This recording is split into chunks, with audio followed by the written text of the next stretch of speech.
I gotta admit, impressive ang piece ninyo, Miss Castillo. Pero gusto ko pang pag-isipan mabuti bago ako mag-design.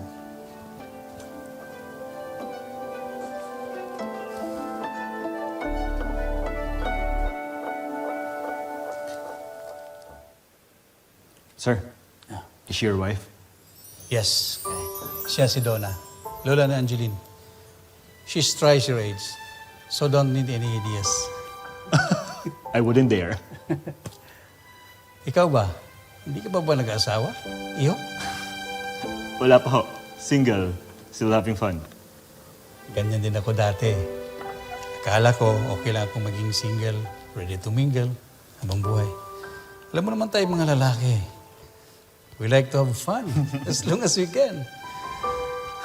But it was different when I met Donna.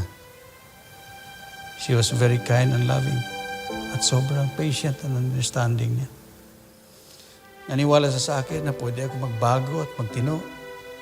But because of that, she made me want to become a better man. Swerte niyo po pala, no? Nakita niyo yung the one niya. Lahat tayo may perfect match.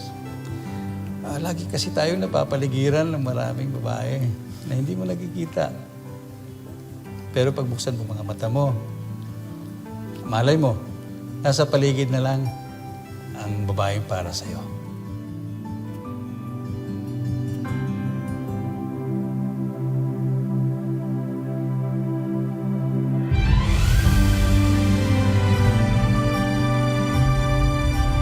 Good day po, Sir Edward. Dad, bakit naman po kailangan niyo magsinungaling pa sa akin? Hindi naman pala ako ni-request ni Mr. Fuentes na mag-present sa kanya.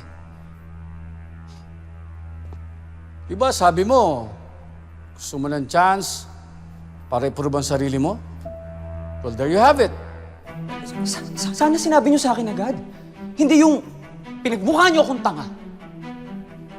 What's your tone, Edward? Ha? Ano bang kinagagalit mo? Yung hindi ikaw ang ipinasama ko sa Batangas? The Paradiso Escanio deal needs a best person for the job.